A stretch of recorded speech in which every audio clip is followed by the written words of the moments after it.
for these claims. And this is exactly how the stewardship of taxpayer dollars is supposed to work. Our objective is to make sure that every Medicaid dollar reaches those who need it. Here's why this matters. I just want to take a step back.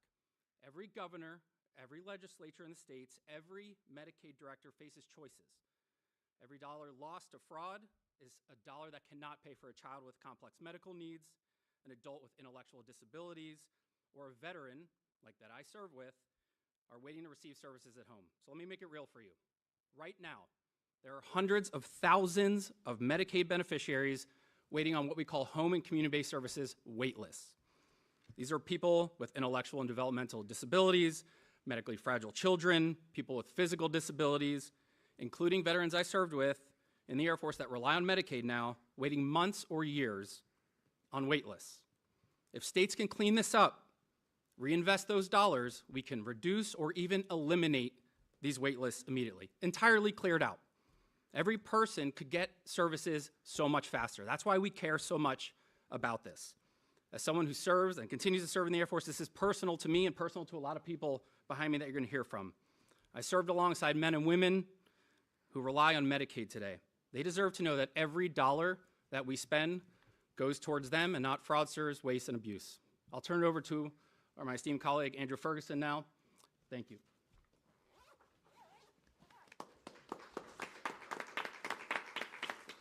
Thanks, Stan.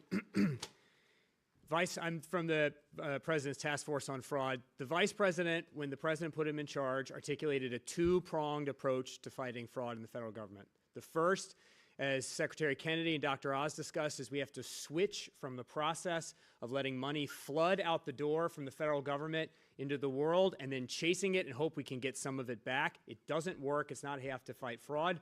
The way you stop fraud is you prevent the money from walking out the door.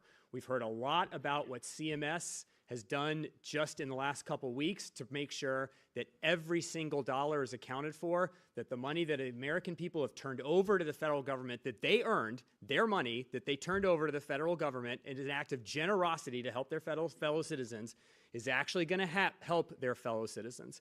The second prong that we talk about is making sure that people who commit fraud go to jail. Just last week, or just a couple weeks ago, on that front, the Department of Justice announced the arrest or indictment of more than 400 fraudsters who had committed more than $5 billion in Medicaid and Medicare fraud against the people of the United States.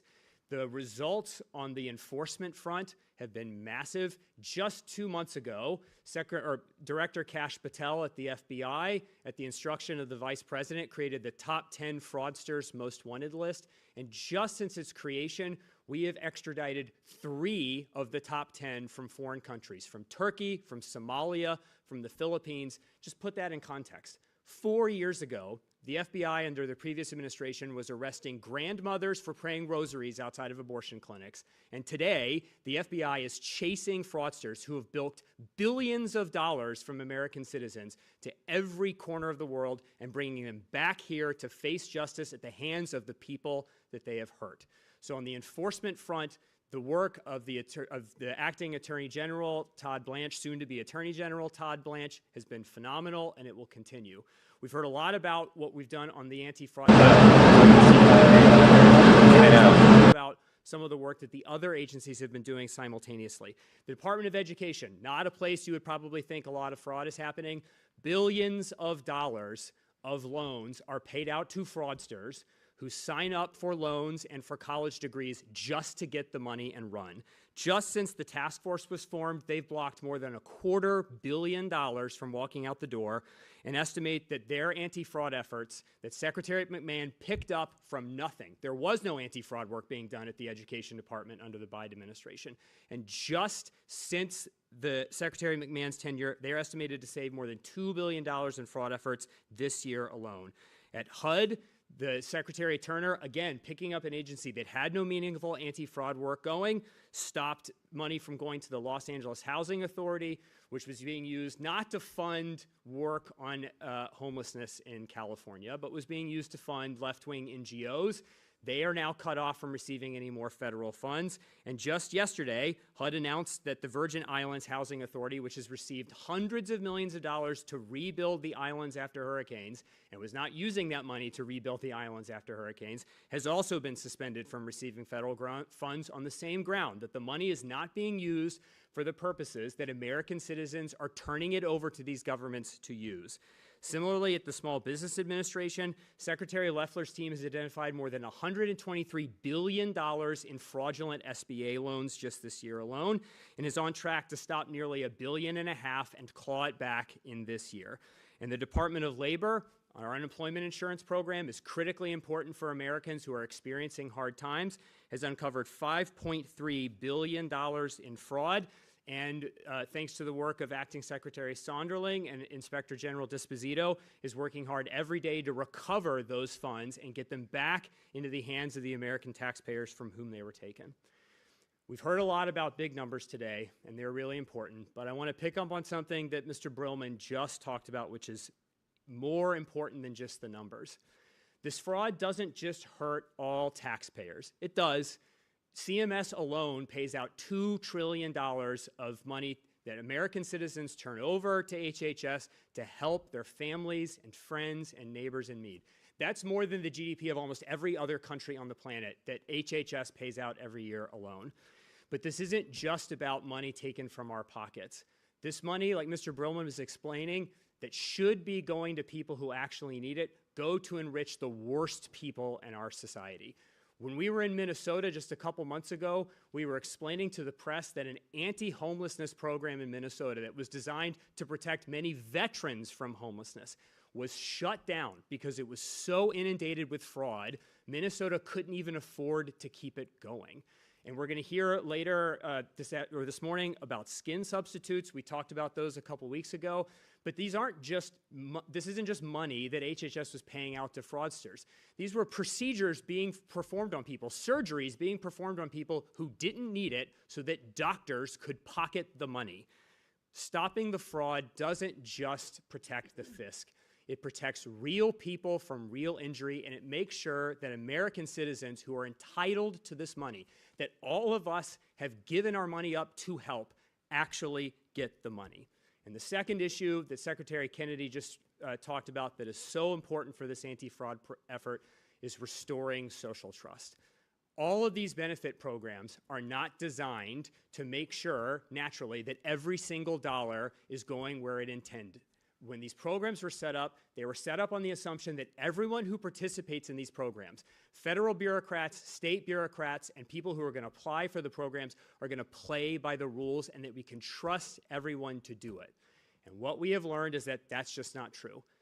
Our society has disintegrated from the high trust society that it has been, and the only way that we can restore that high trust is to make sure that the money stays in the agencies or goes to people who actually need it. And if you get money fraudulently, you go to jail. And that is what this anti-fraud effort is about. Not just protecting the fisc, it is restoring in America. It is making America great by making sure that the social trust that a self-governing democracy like ours needs to survive can be restored. That is why this effort is so important. And to talk a little bit more about the specifics, I'm going to turn it over to my friend, Jetson Leder-Luis. He's the chief economist for the task force. So many of the great things that the agencies have been able to accomplish, they accomplish by working with Jetson, who's one of the country's leading academic experts on government fraud. Jetson.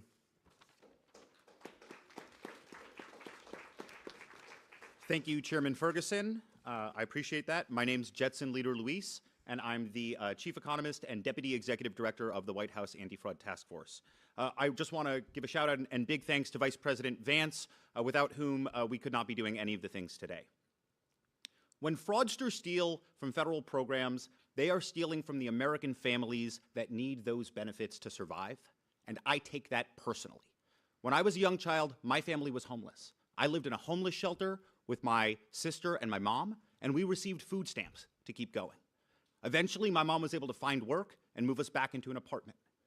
And when later in life she got sick, she received Medicaid benefits that were able to keep her in her home and out of a nursing home. And that's what these programs are designed for. These federal benefit programs are for the American families who need them, who fall on hard times, like my family, and not to line the pockets of criminals. And so I'm thrilled to announce some great success on this front as well. Back in April, we launched a new approach to Medicaid fraud called the Medicaid Fraud War Room. And this is a combination of effort from CMS, from HHS OIG, from the states, and from the task force. And I'm glad to say that in the first 90 days of the Medicaid Fraud War Room, we have we've surpassed over $200 million in prevention. That's real savings for the Medicaid program. And we're doing this using machine learning. That's a form of AI that allows us to analyze the Medicaid claims and then turn off the tap and stop providers from receiving fraudulent funds. This is in contrast, as Secretary Kennedy talked about, to the old model of pay and chase. We are stopping the money before it ever goes out the door. And importantly, this is a scalable way of fighting fraud. We can do this in every federal program. We are doing this in every federal program. And I'm proud to say that we are currently tackling dozens of new Medicaid fraud cases per week using data. And that's ultimately what our task force is about. Our task force is about taking an all-of-government approach and leveraging the very best modern tools in order to protect the federal programs for families that need them. And so I'm thrilled to introduce my dear colleague Kim Brandt, who will give even more details about Medicare fraud. Thank you, Jetson. What Dan mentioned earlier, $1 billion in Medicaid dollars deferred because the documentation doesn't add up, is what happens when you catch fraud on the back end. It matters, but I want to tell you about what happens when you stop it on the front end, because that is where CMS has been focused and we are seeing huge results. Last year, CMS stopped $41.9 billion in Medicare programs, allowing us to bring back that money to the trust fund, which is a 59% increase over the previous year and the highest return on investment ever recorded at CMS. That's money that will help to extend the life of the trust fund to provide benefits for everyone. 68% of those savings came from cost avoidance, stopping payments before they went out the door, not chasing them afterwards. On the Medicaid side, we recorded $4.1 billion in savings last year. That's a 165% increase from the year before. And that momentum has carried into this year. In just the first quarter, CMS has revoked 1,413 providers and suppliers. That's a 40% surge from previous years and the largest quarterly increase on record. We've imposed over $187 million in payment suspensions just in the first quarter. We've also identified $850 million in overpayments through medical review. Again, over $1 billion that we have been able to come back to the trust fund to put it so that we can help provide services to people rather than paying fraudsters. Our Medicare War Room has now stopped over $2.1 billion from being paid, and as you just heard, the Medicaid War Room is just beginning to post equally impressive results, with over $200 million stopped in just 88 days. Our partnership with the Vice President's Task Force and the HHS OIG is allowing us to stop fraud at unprecedented levels, which will only continue to grow. But now let me give you one concrete example of what prevent and detect looks like in practice. Let's talk about skin substitutes. For years, manufacturers set their own prices, and Medicare and Medicaid paid whatever they asked. Spending exploded. This year, we moved to a fixed payment, a set rate per square centimeter, so the government, not the manufacturer, sets the price. 6 months in, the numbers tell the story.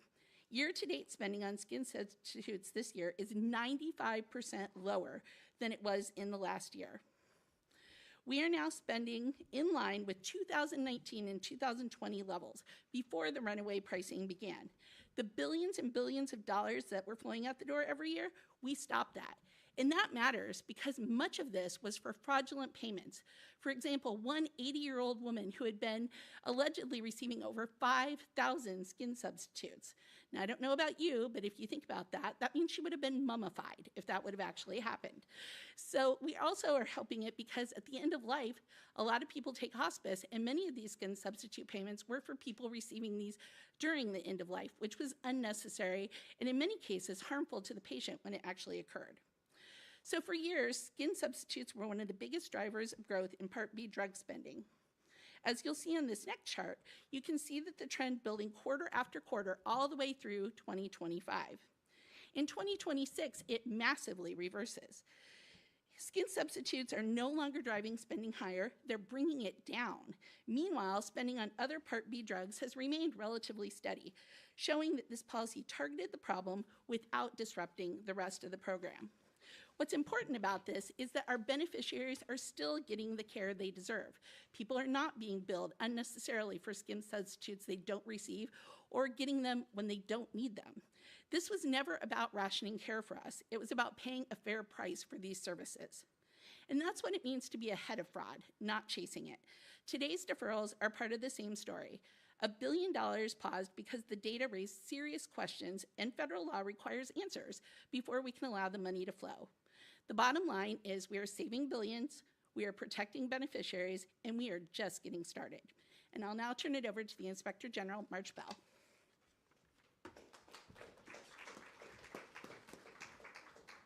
Thank you very much, Kim. I'm very proud of the work that the Office of Inspector General and CMS do together, especially this 90-day and running partnership in the Medicaid fraud war room. And I'm also just pleased to be part of the Vice President's task force. The leadership of that task force is on the podium here, and the President's executive order. Don't want to forget about that. It's like a declaration of independence on the stranglehold that fraud has had on our programs, our tax dollars, and our beneficiaries. Now, without the leadership of Secretary Kennedy, Dr. Oz, Kim Brandt, Andrew Ferguson, and others, we would not be where we are today. By the way, I used to get an hour a week with Jetson. He's one of the smartest people I ever met. He would come by and ask questions and make observations, and what an asset he has been to this whole effort. Now, the OIG core mission has always been waste, fraud, and abuse. We have investigators, auditors, evaluators, data analysts, and a legal team who are on the front lines of fighting Medicare, Medicaid fraud, and other fraud as well. I want to just say something first about the legal team. Last year, our legal team did 2,600 exclusions. These are people whose conduct or behavior has led them to be excluded from all HHS programs for a period of years, and in some cases, life. You've heard about some of the cases that lead to exclusion, but I'm very thankful for the innovative idea, the creative idea by the Secretary to also delegate that authority to CMS. This is going to be a force multiplier. It's going to create additional momentum, and it's going to exclude additional bad actors. Now, let me introduce you to the men and women. Just walk through the hallways of the OIG office for a minute. The investigators who do the cases, there are over 400 of them spread around the country. $15 returned to the fisc for every dollar they spend. For every dollar to fund them, they return $15 usually to the Medicare, Medicaid trust funds, a great ROI. In June, they led the investigation with HHS, other parts of HHS, the FBI and others, 455 defendants, $5.6 billion patients were at risk, exploited trust, taxpayers' money siphoned. The return on the enforcement action has great monetary impact, but I never really thought about it this way until Dr. Oz mentioned it, that if we cut all the fraud out of the healthcare system, it extends the Medicare and Medicaid trust funds out years into the future. What a gift that is for the taxpayers, for Congress, who doesn't have to find more money, and for the recipients of that money. There's another fact about fraud I like. If you believe what GAO said a few years ago, 1 in 5 of you in this room will work all year or was working all year to pay taxes that were stolen. That's the ratio. That's how high GAO believes it is. That's the past numbers, and we are all up here to say no more. That's the past. That will not happen in the future. People were standing by and not doing their job. And by the way, who steals from the poor in this country? What kind of people steal from the poor? But also, what kind of people stand by and let that happen? We have had a few years of bystanders who are doing nothing, but no more. No more stealing from the poor. I want to talk about our audit and evaluation team. They're the people who figured out that the autism programs were broken in a lot of states. One state had $1 million being spent. 5 years later, $343 million. They had more autism young people than the rest of the country combined. Now, evaluation is on the tip of the spear. Our evaluation team runs something called the MFUCU program, known as the most unfortunate acronym in government. MFUCU are the Medicaid Fraud Control Units. They are 2,400 people around the country, managed by attorneys general, who are supposed to be the tip of the spear at the state level fraud. We're looking forward to this visit for a long time. Thank you very much. Meeting such a great president like yourself. Well, that's a very nice thing. See, he knows how to get to me. He can have anything. Now he can have anything. Would you like to say something? Now, really, I would like to thank President Trump, really, and his team for the historic visit and for the historic achievement that we did together by signing the framework with the ultimate objective of ending the state of hostility between Lebanon and Israel forever. I think, Mr. President, this will be your legacy. Together, we'll be able to achieve this objective. It's about time for Lebanon and for the whole region to be stable and secure. And I know your vision is peace, your vision is stability, and I think my vision coincides with your vision. And together, I think we will be able to achieve and to score success in that regard. I agree with that. I do agree with that. You have tremendous spirit on your side. You have people that love that country, and they're going to make it work. We're going to make it work. Right. Thank you very much. Mr. President, Lebanon, I have two questions, one for you. President Trump, as you work to expand the Abraham Accords, Lebanon still enforces a 1955 law criminalizing contact with Israel for over 70 years. You previously stated you would push Lebanon on this issue. And there is some people still going to prison last month. So did you raise it you will raise it with President Trump today? Well, the Abraham Accords have been, I think, a tremendous success. I think you're going to see a lot of countries joining pretty soon. As you know, we have our original group, and it's so successful for them. Economically successful. It's been nobody left, even during this time of conflict. So, no, I think Lebanon has a very important place. My question for President What is your level of concern of a blockade of the Red Sea by the Houthi rebels, opening up another front? Well, we'll have to see what happens. So far, it hasn't happened, might happen. But we take care of things. If something like that happens, we take care of it. You know, we've done that with the Houthis before, and we haven't heard from them in a while since we did what we did originally. It was about 45 days of very powerful action we took against the Houthis. And we've had no problem with the Houthis. They've had no problem with us for a long period of time, including during this conflict. I think that if there is something like that, we'll just have to take care of business. Speaker of the Lebanese parliament rejected the agreement between Lebanon and Israel and said it's a sedition. It's going to cause civil war. He's the Speaker of the Lebanese parliament, and he speaks for Hezbollah. He's Hezbollah's big brother. Yeah. What do you have to say about that? Well, maybe I'll let you speak to that. Actually, the framework doesn't require the endorsement of the parliament. Okay, it's part of our constitution. It's a prerogative of the president, and we are committed to it. And I think the Speaker of the Parliament is really wants to see the end of this war. He's from the south, and he knows he did his best to rebuild the south. But unfortunately, the south being destroyed in front of his eyes. So he's actually supportive of what we are doing, but we need to be careful. His position as a speaker and as a leader of the Shia community, we have to understand how critical is his position. But I can tell you that Speaker Berri is a man of state. He's supportive of what we are doing, and he's supportive of ending the state of hostility, ending the war once for all. Just one thing. I think when he sees, because I've heard that he's a good person, good man, And when he sees the progress made, I'm sure he's going to come on. Mr.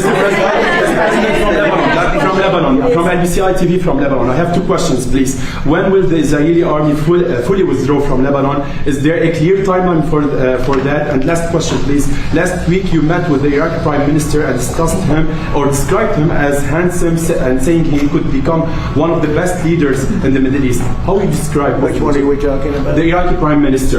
Yes. How would you describe President Joseph? Well, I'd say he's handsome also, and I think he could become one of the most important leaders in the Middle East, actually. We do this because they've been trying to do this for decades, right? Decades and decades. So if I made that statement about somebody else, I would put him in the same category. When the Israeli army withdraw from Lebanon, when the Israeli army withdraw from Lebanon, is there a clear timeline? They're in the process of doing that. They're in the process of redeploying to other sections. And again, they get along very well. That was a great agreement they signed with Lebanon, and they're redeployed. Is there a timeline? Thank you, Mr. President. The Lebanese army needs help, and the United States said that it's very important for the Lebanese army to take over the villages that Hezbollah withdraw from. How are you going to help them, and how the Well, we're going to be speaking about that today. Making sure that you will be in the We'll be speaking about that today with your president, and we have some very concrete plans already in store for that, with others going in and helping. But they're also becoming much more self-sufficient. And we will be speaking about that. That's one of the subjects we're going to be talking about. My question is, the Lebanese army said today that Israeli forces opened fire in proximity to the Lebanese trying to deploy in one of these pilot zones. This is day 2 of the pilot zones. Are you prepared to take any steps, additional steps, to put pressure on Israel to withdraw, which I believe President Aoun is planning to ask you? Well, I'll look. I just heard about that before this conference just happened, and we'll be looking at that. Yeah. Mr. President, there are no signs that Iran is ready to stop fighting. So what is the plan? Is the plan to just keep bombing until how would you know if there are no signs? What, you know something that I don't know? Well, they continue to attack our allies. Yeah, but you don't know what the dialogue is behind the scenes, that they want to meet desperately to try and end it because they're getting decimated. You don't get that when you listen to your fake station, but you don't know. You don't know anything. So talks are you know still something possible, that I don't know? Do you know something I don't know? Well, tell us. I will tell you. they want to desperately meet, and until they're ready to meet in a meaningful way, we have no interest in even. So Mr. President, are you planning on putting any pressure or consequences on China for what you announced about the meddling in the 2020 election? Well, we'll talk to them about it. It took place a long time ago. I think China is maybe a little bit different today than it was then. But look, they do things too. It's not a one-way street. But we'll be talking to them. Yeah. Mr. President, something that doesn't get talked about a lot, but Border Patrol reported 14 consecutive months, no releases at the southern border. This is something you talk a lot about on the campaign trail that you could have done on the job you did on the southern border. Do you feel similarly at this point in time if midterms, considering how well the job you've done? What is the lesson you've learned about Border Patrol? Well, thank you for that question. The fact is, and maybe it pertains a little bit with respect to you and borders and everything else, we had a border that was totally out of control. I probably won the election, at least partially, on the border, would you say? And the border now, we literally in 14 months, I think it came out this morning, actually, it was just announced that in 14 months we had nobody coming through, zero people. I have to say, millions came through, and we had 0 people come in illegally into our country. And that's made by people that happen to be Democrats, largely Democrats, the people that do those stats. And I'm sure they don't like saying it, but we really had virtually nobody coming in, and they actually say nobody, not even virtually. So it's amazing what's happened there, and very people talk about that anymore. You know, they don't like talking about that. They don't like talking about Venezuela, where we lost no people. I'll be going to Dover for something that I feel it's a great honor for me to do it. These are people that want it, and they feel like I do, that Iran cannot have a nuclear weapon. Very simple. It's a very simple dictum. They cannot have a nuclear weapon, and they won't have. They're not going to. They have no chance of having a nuclear weapon. And as far as Iran is concerned, I'll let Pete maybe say a couple of words, but We are doing very well. We are degrading them at levels that nobody thought was possible. They're being degraded really so seriously. They did slip something through in Jordan, and if we had other operators, would not happened, unfortunately. But because we have the best equipment in the world, we've stopped almost everything.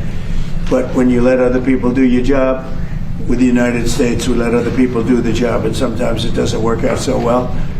But we're going to be going and paying our respects at Dover. Pete, would you like to say just how we're doing, generally speaking? Well, it'll be an honor as well to join you at Dover to recognize these incredible Americans who committed to the cause just like you are. Something no president's been willing to do. 47 years, they built up a conventional capability like the North Koreans did. Remember, that's how North Korea made their way to a bomb. So much weaponry that no one was willing to stand up to them. President Trump was, and he continues to this day. Iran's been given every opportunity to negotiate, to show that they're reasonable on the Strait of Hormuz. But if they're going to shoot at commercial shipping, then we're going to hit them, as the president said, 10 times harder, which every night we're degrading them further and further. And the president they can talk, otherwise they can deal with the War Department. And the blockade is up and fully, it's, nobody gets through. Nobody gets through the blockade. It's like a steel wall. Thank you, Mr. President. Yesterday there was another attack on an ICE facility, this time in New York City. What in your view is prompting these attacks, and do you have a message for those who are attacking ICE? You're talking about the fire that was set in front of the federal building? Well, this is what's happening with the people that they allowed to come into our country. They shouldn't have allowed them to come in. They shouldn't be here. They're radical lunatics, and I'm getting them out. We're getting them out at a pace. We've gotten rid of more than any other president. I read stories. They try and give you phony stats. I was with Tom Homan this morning. He'll give you the statistics if you want, but we're getting bad people out of our country at levels never seen before. There's never been a time when more bad people, and you take a look just here in Washington, we took out almost 5,000 hard-line, hardcore criminals, most of whom came in during the open border periods of the previous administration. An amazing statistic, and this is something that I hate to be talking about in front of the president of Lebanon, but he's got his problems and they're different problems, but we don't have any problems in Washington, D.C. We've wiped out about 92% of the crime, and we're going to get very close to, I believe we're going to get close to 100% of the crime. And if you take a look at this city, compare this to what it was 15, 16 months ago, this was a dangerous city. I don't know how, I better not compare it to Lebanon because I don't exactly have your stats, but it might have been Lebanon was safer. This was a dangerous city under the previous administration, Biden, and now it's a very safe city. There was an article that came out 2 days ago that Washington, D.C. has made the greatest progress of any city in the nation. Now, Memphis also, and New Orleans also. And if they would ask us for help in Chicago, we would turn that around so fast. If they'd ask us for help in New York, we would turn that around so fast. Los Angeles, we would turn that around so fast. But the stat that's so amazing is that 2% of the people create 91% of the crime. Think of that. It's a great stat. Because if it was 70% of the people, that's a problem. If it was 20%, that's 2% of the people create 91% of the crime. Think of that. 2% of the people, you can handle that easily. So Washington, D.C. is now one of the hottest cities in the country. We have the hottest country in the world, but Washington is now hot. And I do have to say one other thing. We just had the World Cup, as you know very well. And it was the most successful World Cup ever. We didn't even have a protest. We had no crime. With all those events, was like having many, many Super Bowls. Each one was like a Super Bowl. And with all of that, we didn't have crime. We didn't have bedlam. Everybody left here with a different opinion than what they read in the fake news. They love this country. I saw Scotland. I saw Norway. I saw all these countries. I mean, the level of love that nobody wanted to leave. And I just want to congratulate everybody, the job that we did, and all of us, everybody in this room, because everybody in this room was involved. The Vice President was very much involved. It was amazing. I was with Johnny the other day. The job he did is great, but he said he never thought in a million years it could be so free of any difficulty. Think of it. We didn't even have a protest. Not only no crime. Now, there's a reason for all this, but part of it was that people just wanted to pull together. This country, for like a 4-week period, just pulled together. Really amazing. And I didn't want to say it before the final. I didn't want to say how well it was doing. I wanted to get the final up with, because you never know. It only takes... But we just had the most successful World Cup in history. Did 5 times the business of any World Cup in history, and I can't wait to get him back, but I think we won't be able to get him for the next one. Mr. President, here, especially with this upcoming. Say what? Do you feel safe, especially considering the trust of your life? I feel safe. Why wouldn't I feel safe? President Trump I'm Pedro Mani from Al Jadid. Are you still speaking with Hezbollah? You said in previous interviews that you're speaking with Hezbollah. Well, I don't want to say that, but I would speak to Hezbollah, yeah. I speak to everybody. I'll speak to people that a lot of people think I shouldn't be speaking to, and things work out. I would speak to Mr. President, I would say this. If the president wanted me to speak to Hezbollah, you know, he's lived with Hezbollah for a long time. And if the president wanted me to speak to Hezbollah, I would. You know, I would. Mr. President,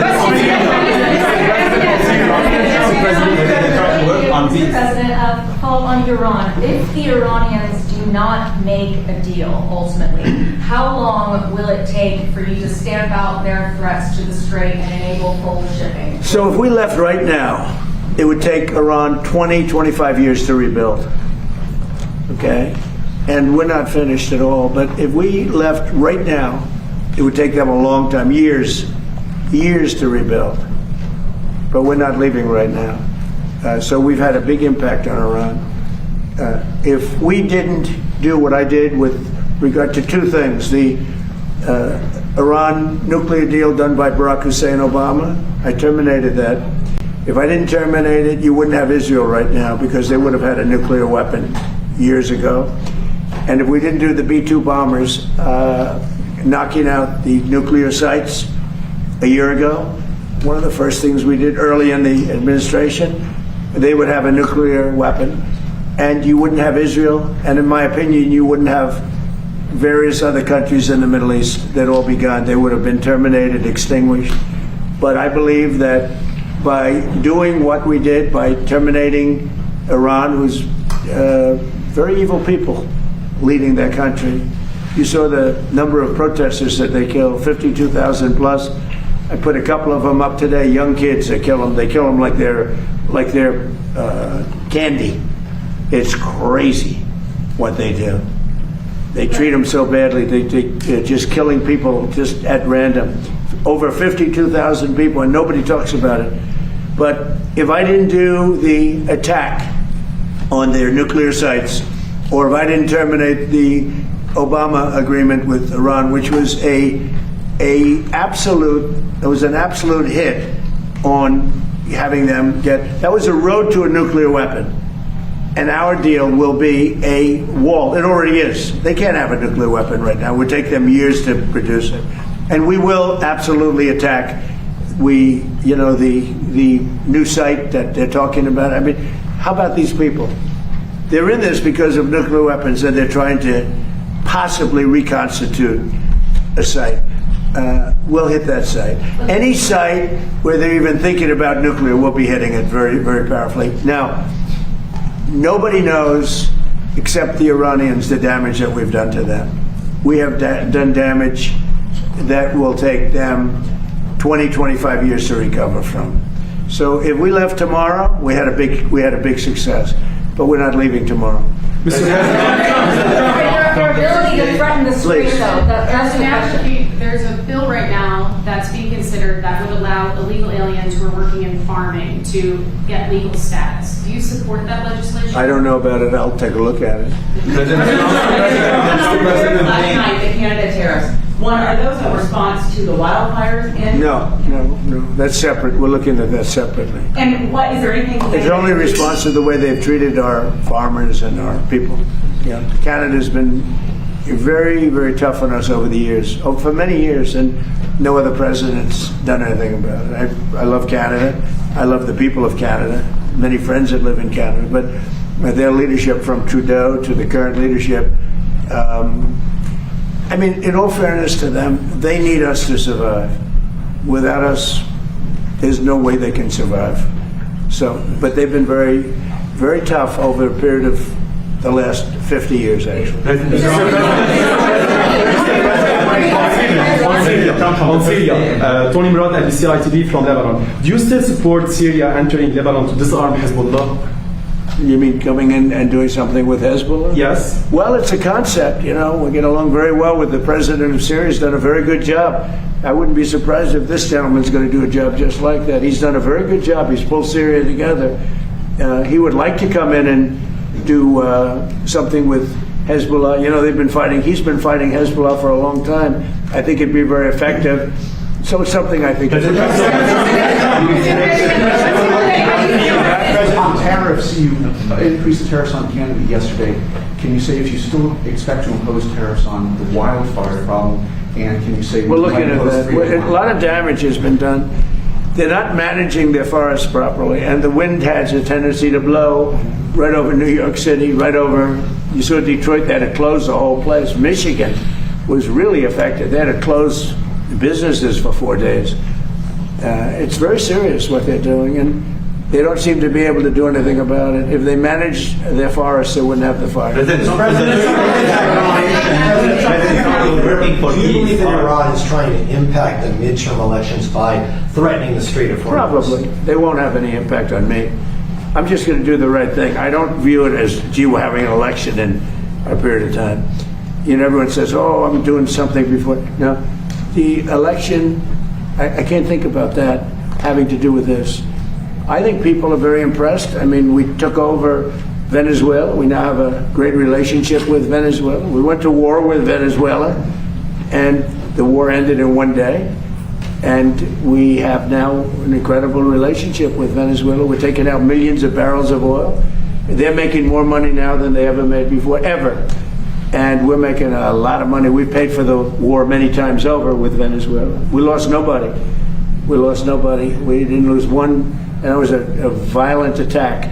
As you know, we took out a man who was a very evil man. What he did was very evil, in many different ways. We took him out. But, you know, Venezuela, they said the same thing. When I did Venezuela, everyone said, because look at the drugs. Look at what they did, where they took all of their prisons. They opened up their prisons, and they have everybody in a prison come in through Biden's absolutely insane open borders policy. And we did that in 1 day. Think of it.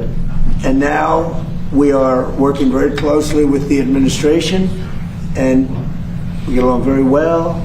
Venezuela is a very happy place. Had a tragic incident with the, with the event that took place a week ago. What a terrible thing that was. They had a movement, a shifting of earth that was unbelievable. They've never seen anything like it. A lot of people were killed. So it's all unrelated. But by the way, we were the first ones there to help. We were there to help Venezuela. It was an earthquake, I guess you'd call it. It was a pretty massive earthquake. And we were able to do a lot of good. But they lost a lot of people. Venezuela, the people are so happy that we're there. The jobs, everything's happening. And we're taking out many, many times the money that we spent on the war. This one, Iran is bigger. It's a more complex situation, but we're probably doing equally as well if you look at the damage that's been done. And again, as I said to the young man that just posed the question over here, if we left today, it would take them decades to rebuild, and I don't believe they could ever rebuild. And honestly, they haven't seen anything yet. We've been nice. We've been nice. please? Haley Wool, Scripps News. Thank you for the question. Do you believe that Iran has moved nuclear centrifuges into Pickaxe Mountain? And when you say we're not done yet, what is left to finish? Well, I think that they may have. We don't have it on record. All we do is read the fake news. You know, we allows to be lost. So, you know, maybe this one they have right, but it's okay. It doesn't mean anything unless they have the material. You're talking about the centrifuges. Yeah, it doesn't mean anything unless they have the material. They don't have. We follow the material. That's where the action is, and we'll be hitting that area probably pretty soon. And there's not a thing they can do about it. You know, normally I wouldn't say that. If I thought they could do something about it, I would never say that. But we'll be hitting that area pretty soon, and very heavily. Please go ahead. President Trump, 2 years ago during the campaign, I interviewed you and you told me on MTV Lebanon that the peace will happen in Lebanon. And every word you said during the interview, it's happening today. Like from the first day in the administration, you were working hard for peace. It's true. Because I understood Lebanon, and I understood how horribly Lebanon has been treated as a country. They've been like a whipping post. What's happened with Iran and with Hezbollah, but Lebanon's been treated very incredibly badly. And maybe I'm a little prejudiced in favor of Lebanon because I have so many Lebanese friends. You're not at all. Well, no, but there's so many Lebanese friends, and so I understand Lebanon. Tom Barrack is Lebanese, the ambassador. Regarding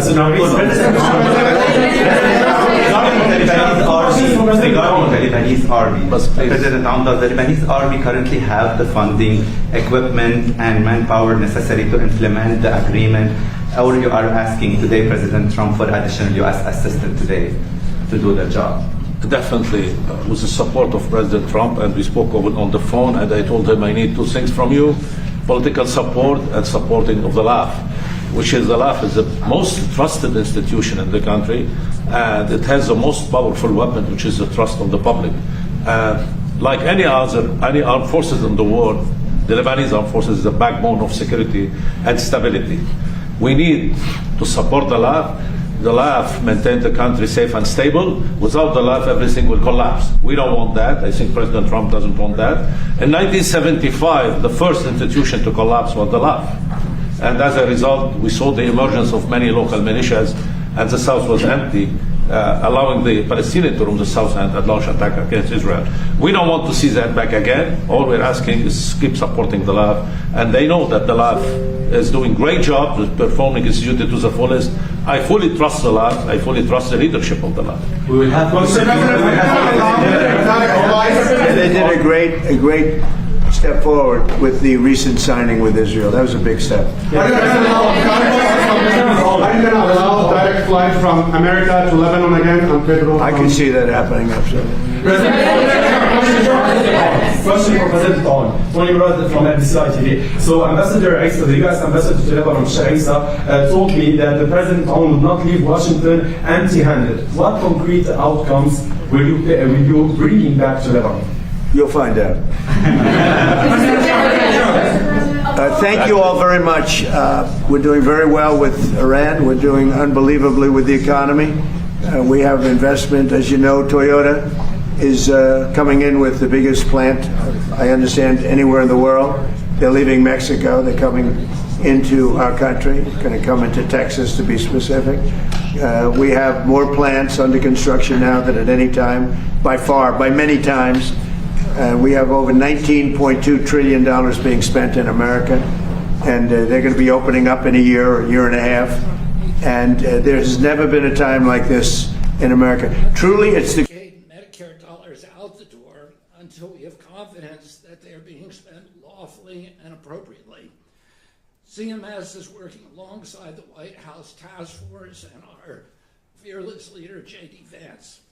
Together, we've already identified and stopped $42 million in Medicare fraud.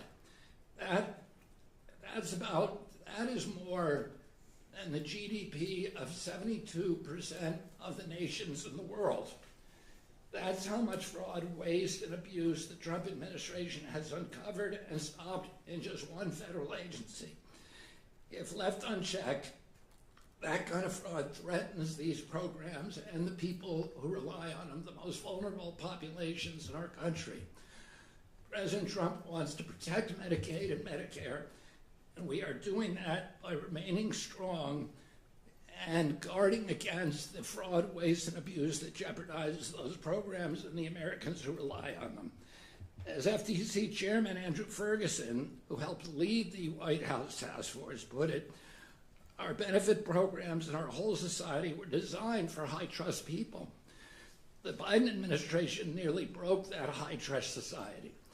They looked the other way while fraud, waste, and abuse exploded, and they incentivized fraud, waste, and abuse in all 50 states. They held no one accountable. They violated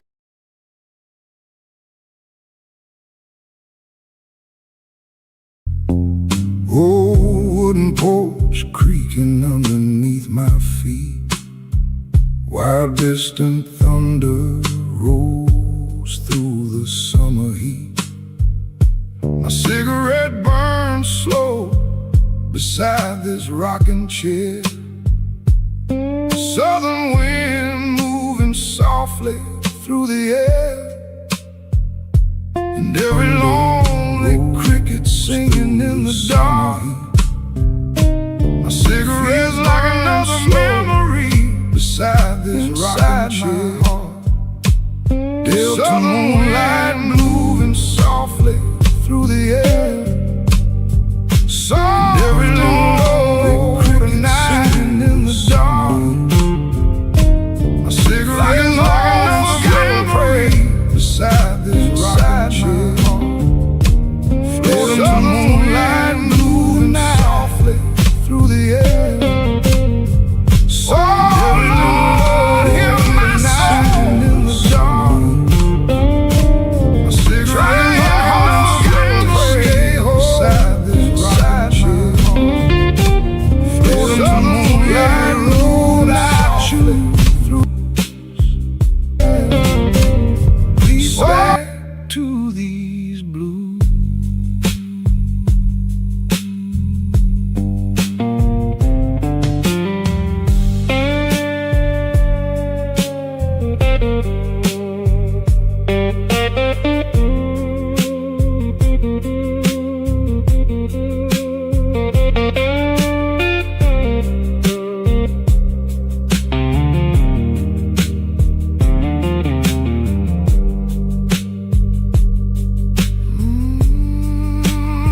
Rain clouds gather slowly over county lines, like old regrets buried deep in time.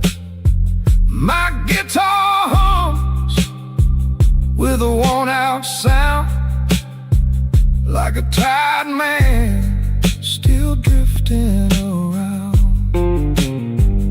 Oh, radio playing from the room inside, songs about lovers who never survive.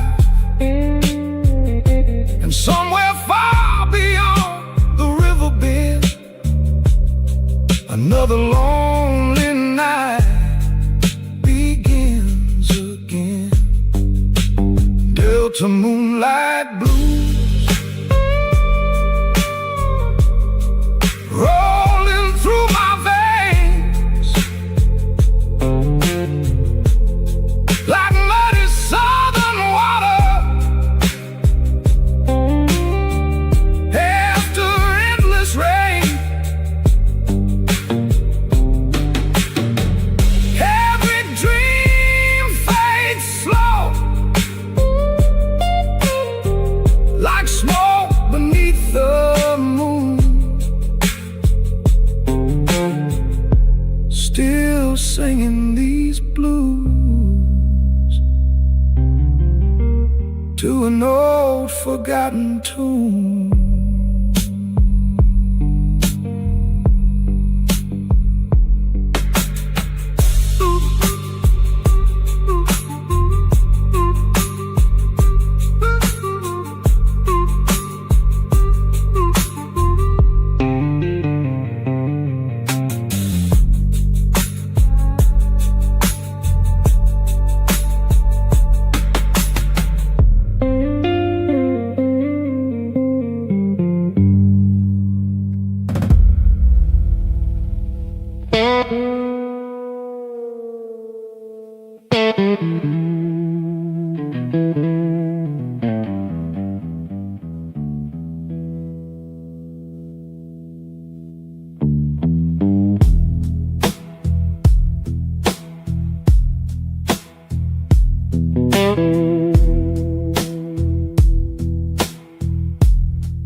Dust blows softly through this tired southern town.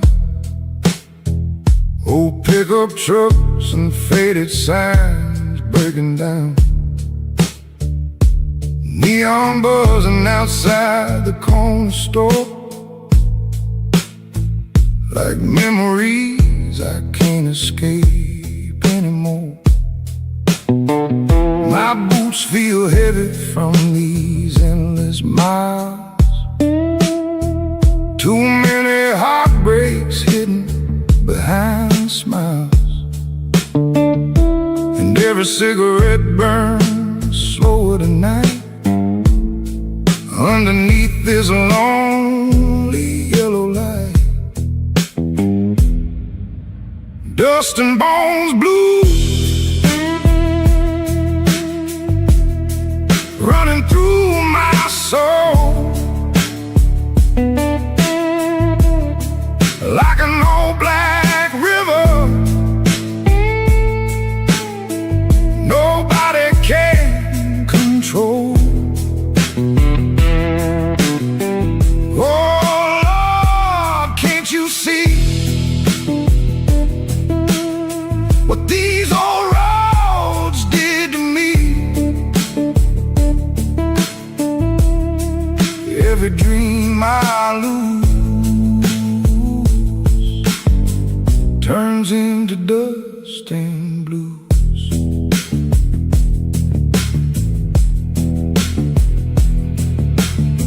Old bartender says the night's still young, but these tired lungs have sung enough songs. Train whistles echo somewhere far away, like ghosts begging me to stay. My guitar strings hum with a cracked old sound, like a worn-out man still drifting around. And every note beneath this southern sky feels like one more slow goodbye. Dust and bones blues, heavy as the rain, like cold scars hiding deep beneath the pain. Every road I ride, every town I choose, still leaves me stranded with these dust and blues.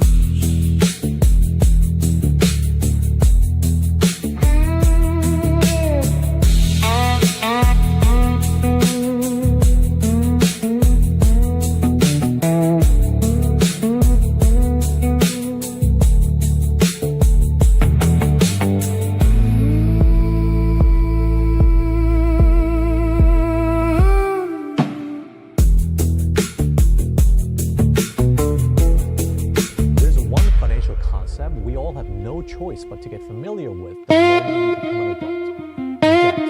For almost everyone on the planet, it shows up in the form of student loans, credit card debt, mortgages, or business loans, you name it. So have you ever wondered what would actually happen if your debt got completely out of control to the point where there was no way to pay back with what you earn? In the United States, miss enough payments and debt collectors start happening. Creditors can freeze the cash in your bank account and come after your assets. Your last last resort could be declaring bankruptcy, which might wipe the slate clean, but would destroy your credit score for up to 10 years. That means for midnight train marked as a high rolling through the rain, and you might struggle to rent an apartment, get a steel loan, wheels crying like a job, because a human credit check pain. can follow you into places you would never expect. Coffee grows colder beside my hand you can pay back. And as I watch the storm move across the land. There's not much of an escape.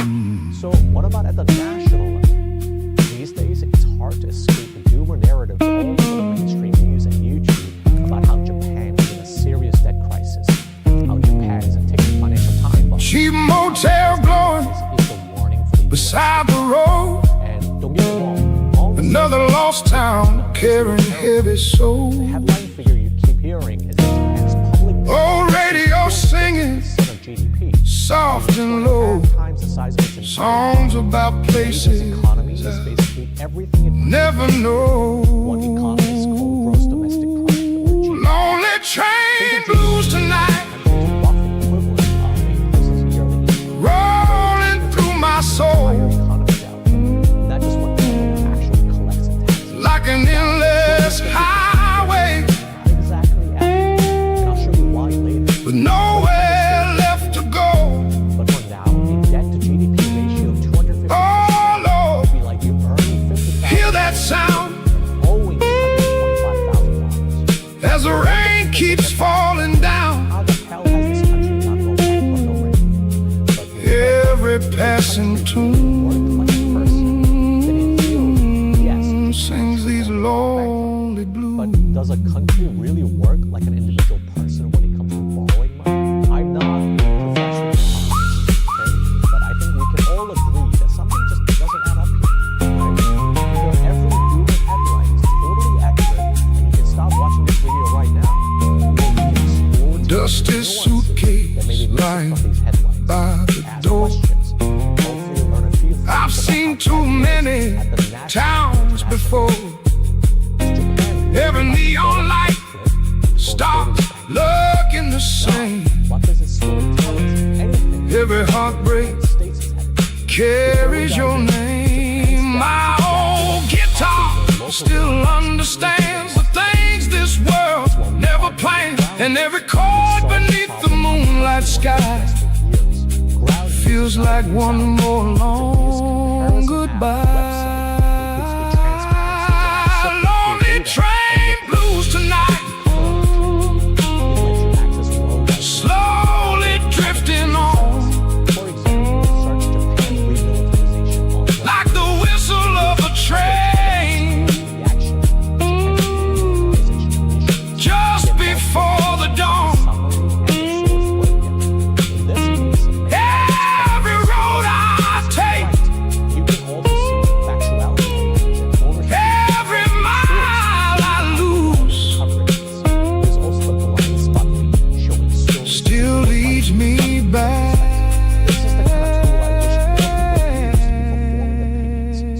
Someone who wants to stay informed to these algorithms, subscribe to Ground News and get 40% off the Vantage plan by scanning the QR code, going to ground.news/boss, or clicking the link in the description below. Let's get back to the deep dive. So whenever I have to do an explainer on a complex subject like this, I tend to start off by asking a lot of the underlying assumptions most people just take for granted. And I often end up asking a lot of dumb questions because I honestly don't know much. For example, what even is debt? Why does a country go into debt in the first place? How does a country, as opposed to a person, even borrow money? And who does it borrow from? You see what I'm saying? Because answering these basic questions and looking at the actual environment the Japanese government was making these decisions in might just point us towards some useful insight or even a solution. So let's take a step back and rain keeps falling on the Mississippi road. Japan had little to no national debt, if a period like that even existed. And I think this is old guitar singing like a weary soul. What you might not know is that Japan came out of that war drowned. Smoke from my cigarette with the war almost lost. Fades into the night. To around 170% of the size of its while neon shadows dance beneath the pale light. Got mostly wiped out, but more on it in a bit. Cheap whiskey burning slowly in my chest. Fund its war machine. Japan had borrowed money on a massive scale. Trying to calm a heart that never rests. The government borrows is by issuing what's called bonds. Every passing train sounds lonely and low. The government needs cash today, so it sells your bond. Like memories money, and in return, from a life long ago. During the war, Japan sold these midnight river blues keep pulling me down slow, like muddy southern water,